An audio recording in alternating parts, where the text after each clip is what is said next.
So we're going to talk about, as I said, systems, right? So which means a system is something like this, where x prime of t equals y of t and y prime of t is equal to 4 times x of t. And there are many things. So the idea here is a couple of things in here. X, we have two dependent variables, x and y, and both are dependent on t. And there is some sort of an interconnection between them. There is some sort of an interconnection between them, how they behave. These things comes in a lot of applications. For example, you might have heard this term before, predator-prey systems. So how do you model the dynamics of the predators and prey, right? So we can use a differential equation. So for example, what do I mean by that? So for example, I mean, this is a population dynamics model, right? So therefore we are interested in the growth. So you might say the growth of the predator, the rate of change of x, right, with respect to time, depends on the amount of prey. If they have more prey, right, then so if they have more prey, so predator I'm denoting it by x, prey I'm denoting it by y. So if you have more prey, that's good for the predator because they have more resources, right? Again, we don't know how much it is. There might be directly related, maybe not. So I'm going to put some sort of a beta in here, right? Some sort of a constant. And if there are more predators, that is not good for the predator because now they have to share the same resources with every other predators, right? So you're going to have alpha. Let's just say this alpha times x of t, right? Now let's take a look at the growth of the prey, right? The rate of change of prey is more predators they have, it's bad for them. So you want to have the more predators you have in the system, that's going to limit, that's going to, as a matter of fact, they're going to lose the population. So it's bad for them. So let's just say this is A times x of t, and then more predators, more prey they have, it might be better in some sense, or it might not necessarily. It might be better in some scenarios, and it may not be better in some scenarios. But I'm just going to assume here more predators are more prey are better. So let's just say this is b times y of t. So we have a system, the growth of the predators and prey, that has this kind of a differential equation system, right? So that's the kind of thing that we are looking at here. We'll probably solve more of these things.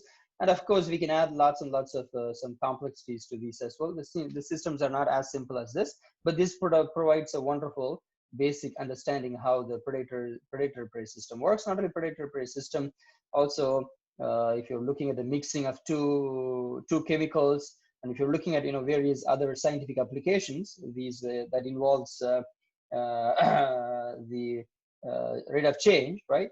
It will work very well. For example, even if you want to take a look at the coronavirus today, so we have a human being and a coronavirus, right? So the more people infected with the coronavirus is bad for the others who do not get infected. So actually, you can you will see a model. If you go to literature, you will see a model where you have 4 systems. So you can categorize the people in 4 categories. The one is those who are infected, right? Those who are infected, let's say you can call them I, with the coronavirus, and those who are susceptible but not infected yet, and those who are recovered, and those who don't recover, but maybe those who don't recover, right? Those who passed away.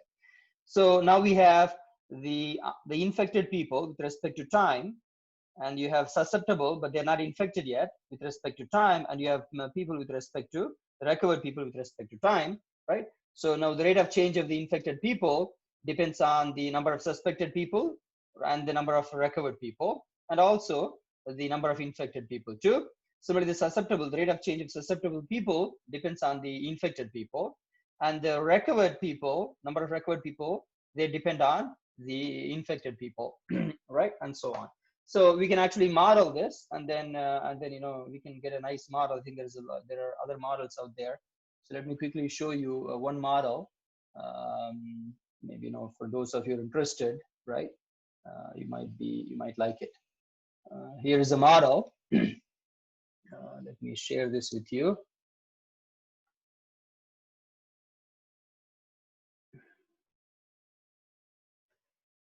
You all can see the paper, right? Infectious disease poverty. Do you see that? Yes or no? All right. So if you take a look at the model, right? So I'm going to get to the model directly. So here's so this model is a little bit different, as you see here. This is based on what they call BHRP, bats to host reservoir to the people. And then if you look at the model, right? If you look at the model, that's the model. That what you see right here is the differential equation model, and you see like lots and lots of systems, right? SB, EB, IB, RB, SH, EH, IH. So these are like susceptible, recovered, you see that, right? Exposed, susceptible, exposed, and infected, whether in bats, and then to the host, and then to the to the reservoir, and then to the people. So you have like so many differential equations. This is a system. So this models basically this models the growth of the coronavirus. And I think it's a nice paper. I think that kind of tells you how is the transmission rate is going on, things like that. So there's a discussion here. So the point that I'm trying to say here is, so we can model any growth, right? We can model any growth using differential equation model. And the systems is always pretty much is in any system that pretty much in any model that you deal with, you're going to deal with systems. So solving the systems for that reason is very, very important for various applications. Let me get back to my iPad. So how do we solve these systems? So the good news is we already know some methods that we already learned some methods. We can use those methods to solve these problems, right? So let's see how do we do that.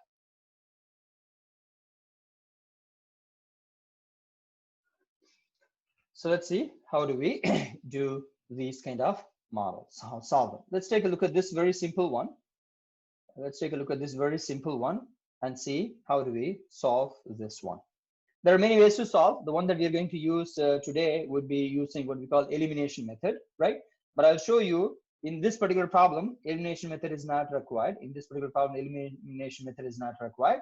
But I'll show you in an easier way, and then I'll show you using the elimination method, using operators, and then that is the same idea that we're going to use to solve any model that comes up with, right? So let me show you an easier way, and then let's move on from there. So let's take a look. So I have this differential equation x prime. Anyway, I'm going to, from now on, I'm going to write it like this, right? So keep that in mind. But when I write it like this, I really mean this, right? X is a function of t and y is a function of t. I don't want you to get confused here. Y is not a function of x. Y is not a function of x. X and y may not be related, but we know that x is a dependent variable, y is a dependent variable.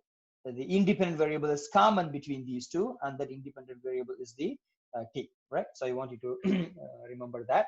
Now let's get back to solving this. So I have x prime equals y, and I have y prime equals 4x, right? Now let me call this equation number 1, and let me call this equation number 2. Now what I'm going to do, I am going to differentiate the equation number 1 with respect to t. With respect to t. When I do that, what happens? Then I have x double prime of t equals y prime, right? But from the equation 2, that I have here, right? I know that y prime is equal to 4x, right? I know that the y prime equals 4x.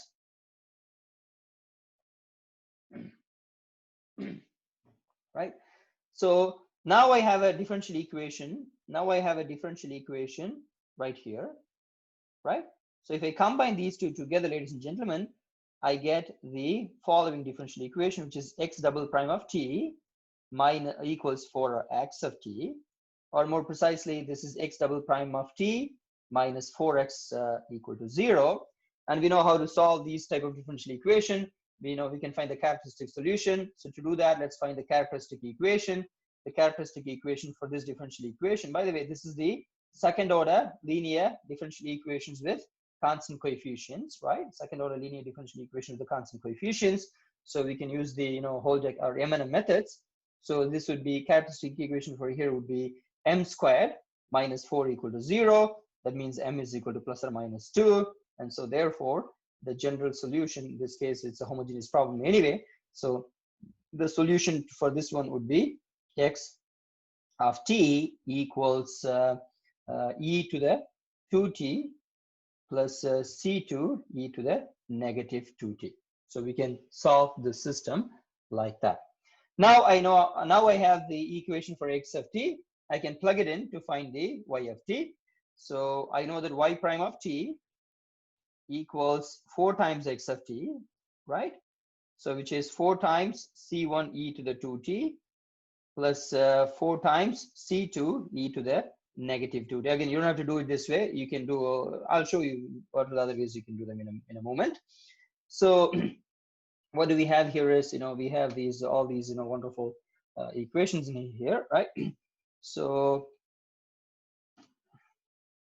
what do we have here is y of t would be the integral of this. If I do the integration, that would be 4c1 e to the 2t over 2 plus 4c2 e to the negative 2t over negative 2. And if you simplify, ladies and gentlemen, you will have 2c1 e to the 2t minus 2c2 e to the negative 2t. So we found the solution, which is x of t equals c1 e to the 2t plus c2 e to the negative 2t, and y of t equals 2c1 e to the 2t minus 2c2 e to the 2t. And that's how we solve these kind of system in a very simple way. This is again a very simpler way we can solve that. But I want to do another method, right, for the same problem. That method, you can use it for anything, right? So what would that be? So you all know how to rewrite a differential equation in terms of the operator form, right? You know how to write this in terms of the operator form. If I give you this, right, you know how to do this in terms of the operator form.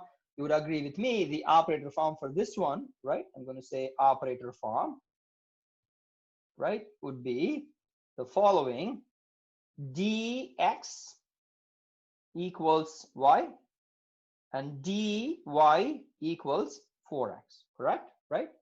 Remember here, y is a function of x is a function of t, not a y is, it's not y is a function of x in here, right? Don't get confused here. X is a function of t and y is a function of t. So we're going to use this idea to do that, right? So then solving this becomes solving a regular linear systems, one that you learned in your college algebra or intermediate algebra. What do I mean by that? Suppose if I ask you to solve this system, this very simple, linear system, namely 2a plus b equals 3 and a minus b equals 0. How do you solve that? You are all experts in solving them, right? So you would call this the equation number 1. You would call this the equation number 2. And then generally what you would do, you would multiply the top and the bottom. You want to eliminate something, right? In this case, I don't have to do that. I can add these two equations. When I add these two equations, you see that b and b gets canceled, right? B and b gets canceled. So I would have 3a equals 3, and that tells you a is equal to 1. If I plug it back in to any of these equations, let me plug it back into 2. If I plug this information back into 2, I will have b is equal to 1. You all know how to solve that, right? So I'm not going to spend too much time on this one. And that is a similar idea that we are going to do in this particular set, in this particular method. So what would that be? So this is called the elimination, right? This is called the solving systems of differential equation using elimination method. And how do we solve that? So what we are going to do now, we are going to combine all the x's and all the y's together, right? So in this case, it's not a big deal, right? So let's see, what do I have? I have dx minus y equal to 0, and I have minus 4x plus dy equals 0, right? Here, for the computational purpose, although it is not true, for the computational purposes, you all know, by the way, dx means x prime, dy means y prime of t, dx means x prime of t. But for computational purposes, I am going to treat this d as if it's a constant. I'm going to treat this d as if it's a constant. And I'm going to use the same method that I used it over here, right? I'm going to use the same method I used it over here. For example, in this one, if I have to eliminate a, what I would have done, I would have multiplied this equation. So for example, let me give you another example. If I have a 2a plus b equals 4, and I have 3a plus or minus 2b equals 2, right? How would you eliminate a? If you want to eliminate a, how would you do that? The way that you would eliminate the a would be, you would multiply this equation by 2 and you would multiply that equation by 3, right? So if you call this the equation number 1, you call this the equation number 2, and then you would multiply the equation number 1 with the 2, and then you would say this is 4, sorry, you would multiply 1 with the equation number 3. You would multiply the equation number 1 with the 3, and you would have 6a plus 3b equals 12, and then you would multiply the equation number 2 with 2. That will give you 6a minus 4b equals, what do you have? 6a minus 4b equals 4, right? Something like that. And then you can subtract them. You will subtract them, and then you go ahead and solve them. If you subtract them, this will go away. This will become 7b, and that will become 14. That will tell you your b is equal to 2. You plug it back in, and then you're going to have a is equal to 1 in it, right? So that's what you're going to have. And that is the same idea. And that is the same idea that we are going to use to solve in this particular case as well, right? So what would that be? So now I want to eliminate, let's just say I want to eliminate the variable. I want to eliminate the variable x, right? So what I'm going to do, I'm going to call this the equation number 1. I'm going to call this the equation number 2. Then what I'm going to do, I am going to multiply, my goal is to remember eliminate the x, right? I'm going to multiply the equation number 1 with 4. So I'm going to multiply 4 times 1. When I do that, the first equation becomes 4dx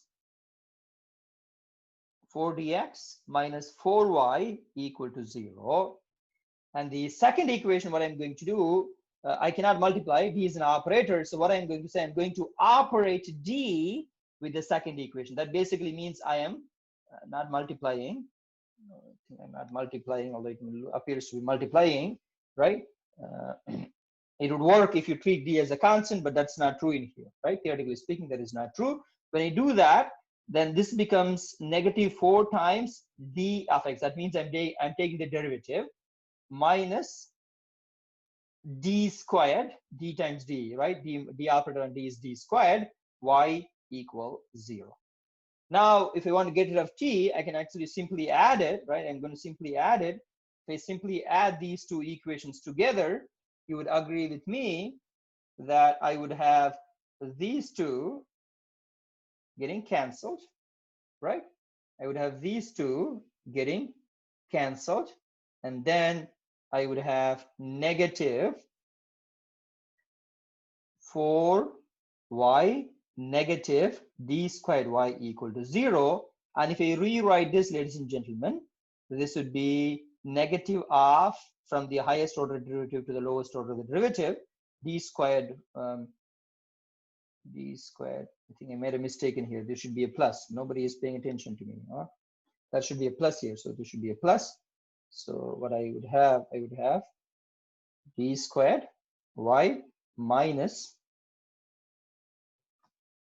4y equal to 0.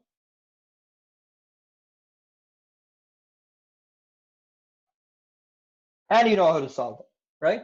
And you know how to solve them. Why is the d squared negative? Someone asked it. Okay, maybe.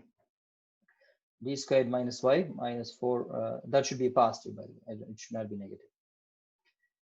So now that's all I have here, right? So this tells you, again, if you use the characteristic equation for this would be characteristic equation for this would be m squared minus 4 equal to 0, m is equal to plus or minus 2, and so therefore the solution y of t is going to be, rather than saying c, I'm going to say d1 e to the 2t plus d2 e to the negative 2t. By the same token, let me eliminate the y. To eliminate the y, what I'm going to do here, I'm going to eliminate the y. To eliminate the y, what I'm going to do, I'm going to multiply equation number 1. I'm going to operate the equation number 1 with the d, and I'm going to keep the second equation as is, right? So when I do that, what happens? I'm repeating the same process again, right? Let me change the color.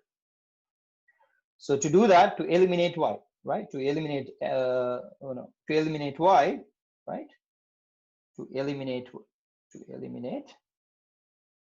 y, what I am going to do, I am going to keep the first equation as is. I'm going to operate the first equation with the d. That is going to give me d squared x minus dy equals 0. The second equation I'm going to keep as is.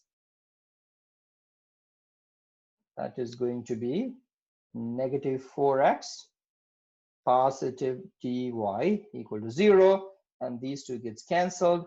Then I'm left with d squared minus 4x, d squared x minus 4x equal to 0, and that tells me my characteristic equation is y m squared minus 4 equal to 0. So m is equal to plus or minus 2, and so therefore x as a function of t would be c1 e to the 2t plus c2 e to the negative 2t. One thing I want to quickly point out is the following. Note the constants here. I'm using different constants, d1 and d2 here, and c1 and c2 there. They may not necessarily same all the time. As we see in the previous example, when we really solved it, right? You see that this is my d1 and this is my d2, right? So I cannot have the same constants there. These are arbitrary constants, but they could be different, and so we have to use different set of constants there. And that is how we would solve this systems of systems of differential equations, right? With the constant coefficients using elimination method. I'll stop it right here for time being. Any questions? You can use C1, C2, C3, C4. That's perfectly fine as well. You can do that.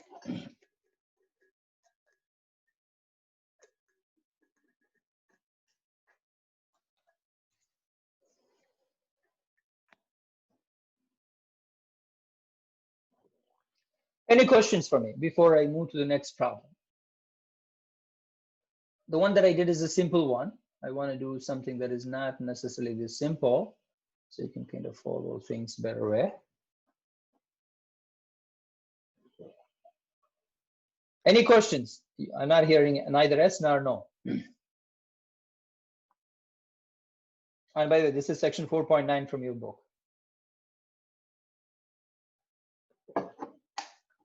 All right, so I'm hearing none.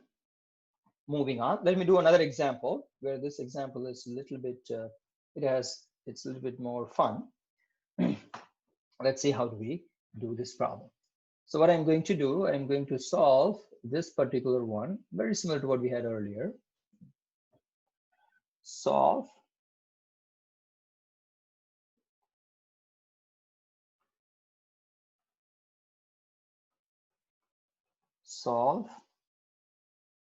x prime. Now let me write it in a different way so you'll get used to it.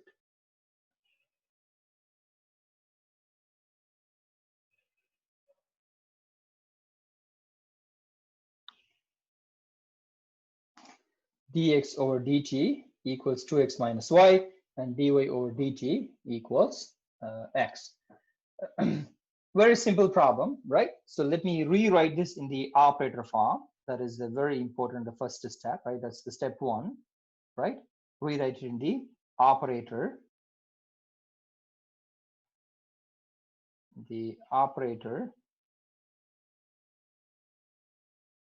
form. When I do that, I would have dx equals 2x minus y, and dy equals x. Let me rewrite it again by grouping all the x's and all the y's together. When I do that, then I am going to have d minus dx. Let me write this step so it's easier for you. And then I have x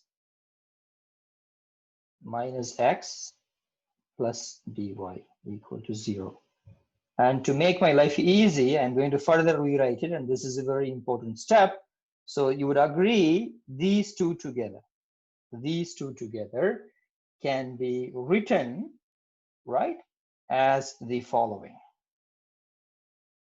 As these two together, right, can be written as a d minus 2 of x minus y equals 0, and keep in the spirit of keeping all the variables on in the same way, I would have minus x plus dy equals 0. And sometimes this could be, sometimes this may be d minus 5y or d plus 5y, right? It could be anything.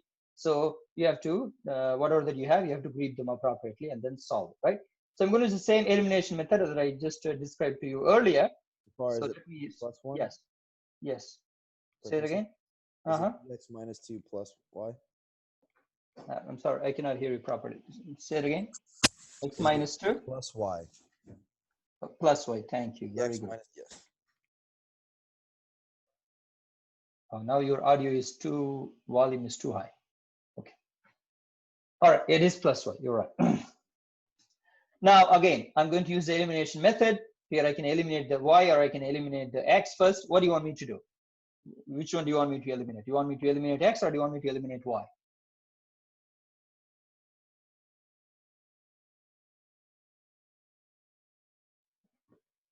What do you want me to eliminate?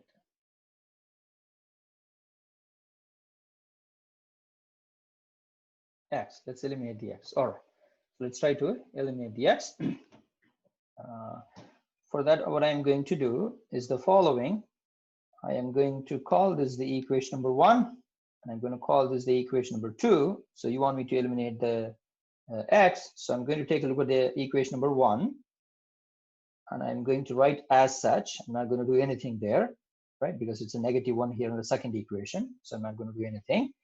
So that would be d minus 2 of x plus y equals 0. Keep this a little bit further. And then I'm going to take a look at the second equation. So my goal is to eliminate the x. I have a d minus 2. I don't have a d minus 2 here, right? I don't have a d minus 2. For that reason, what I'm going to operate, although you might say multiply, I'm going to operate d minus 2 on the second equation. When I operate d minus 2 on the second equation, I will have minus d minus 2 of x, and you see now they have the same form, plus d minus 2 operated on dy equals 0. Now I'm going to add them or subtract them. When I do that, these two are going to go away, and I'm going to be left with d squared minus 2d of y plus y equal 0, right? Is everyone follow me?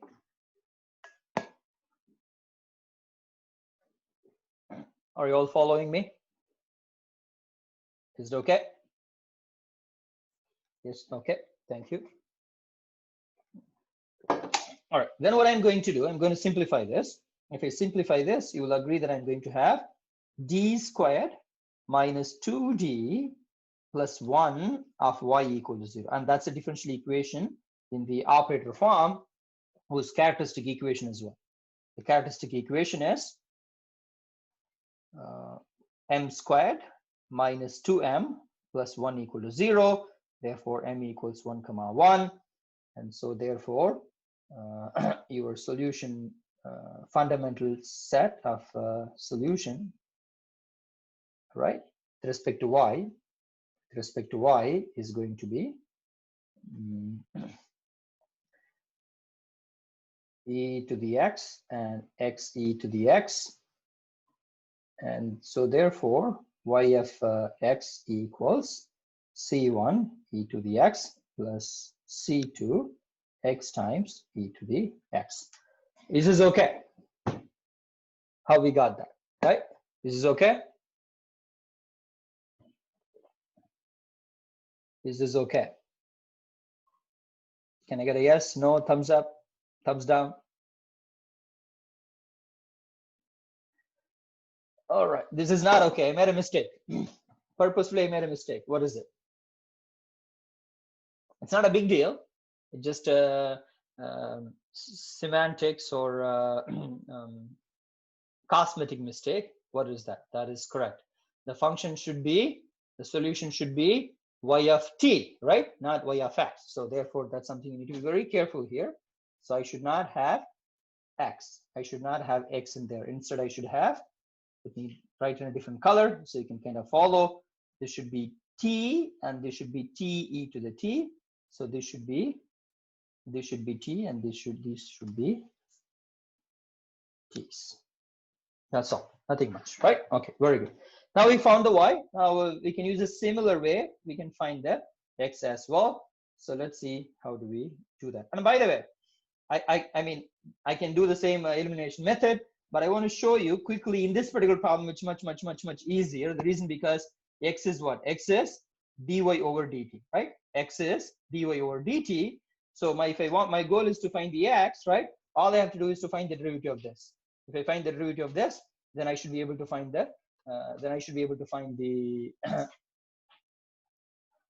the x, right? So I'll let you do the elimination process at home. Let me quickly show you how do you do the other one. So here we know that y prime is equal to x. That means it's equal to y prime, which would be in this case c1 e to the t plus c2 e to the t plus t times e to the t, which is going to give you 2. It's going to give you c1 plus c2 e to the t plus c2 t e to the t. If you want to, generally, if you do the elimination process, you would call this is the d1, would call this is the d2. In this case, you see that d1 is c1 plus c2 and d2 is c2. So always c and d's, they are related, right? C's and d's, they are related. You should be able to find them. So for that reason, if I give you 2 initial conditions, you should be able to figure out these values out. You don't need, although there are 4 constants, in generally c1, c2, d1 and d2, if I give you 2 initial conditions, you should be able to figure out all of them. So for example, if I give you an additional initial condition, namely something like this, they say x of 0 equals 1, y of 0 equals 0, then the solution to this initial value problem would be x of t,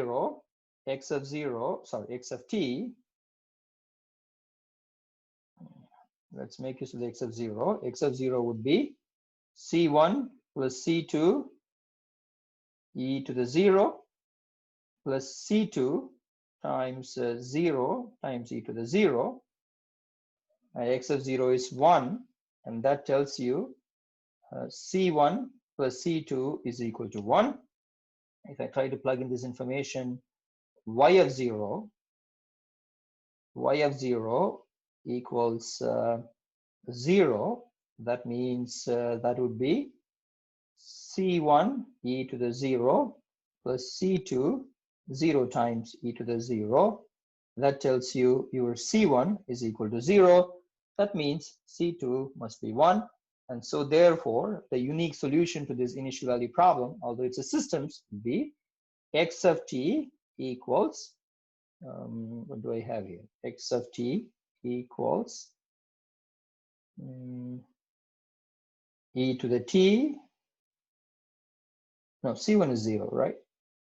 C1 is 0. So I would have simply T e to the t, and y of t would be e to the t plus t e to the t. Yes. So that's a solution to this initial value problem with the initial condition. The initial condition is given to you, then you should be able to figure these C1 and C2s out like that. And that's how. Doesn't m is equal to -1? Which one? Where? Here? Here? What is NVM? Never mind.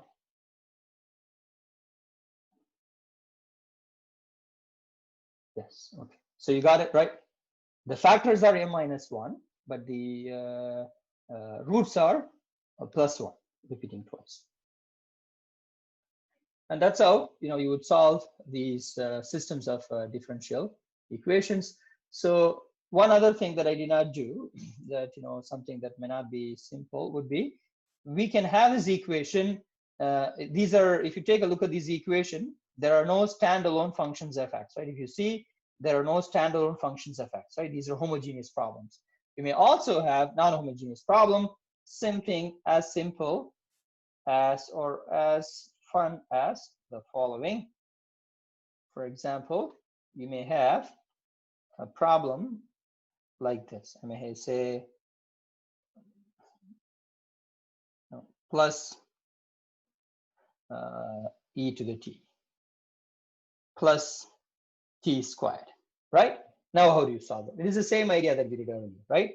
First, rewrite them in the operator form. When you do that, I'm going to skip a couple of steps.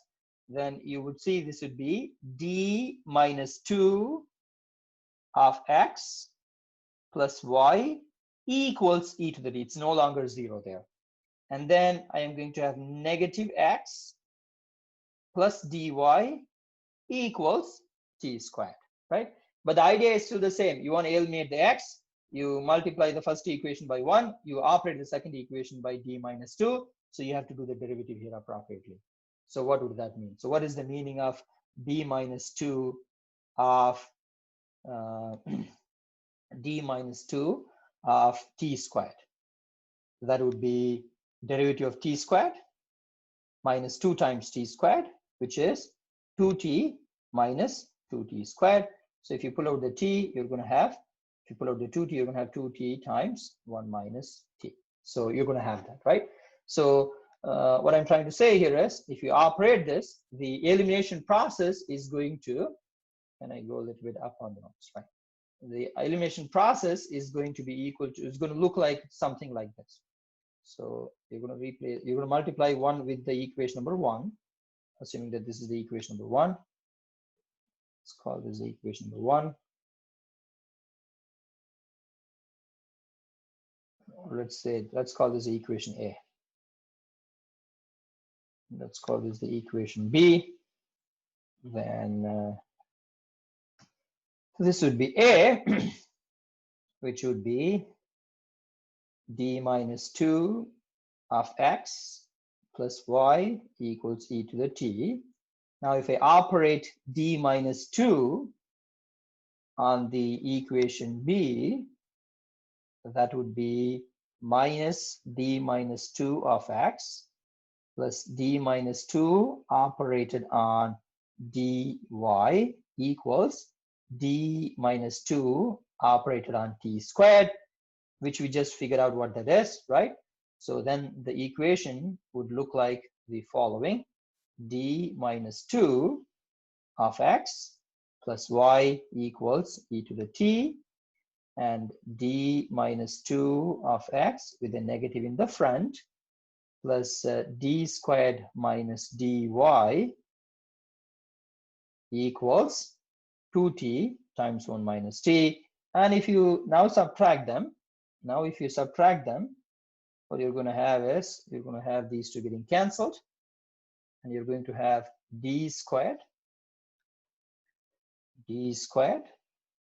minus, I think I made a mistake in here, there should be a 2 there, 2d plus 1 of y equals e to the t plus 2t minus 2t squared. And now you have a non-homogeneous higher order linear differential equation with constant coefficients, which you know how to solve them. So you have to find the yc and the yp and so on. You do the same process for that as well. So the process is very similar, but the computation is going to involve finding the yp.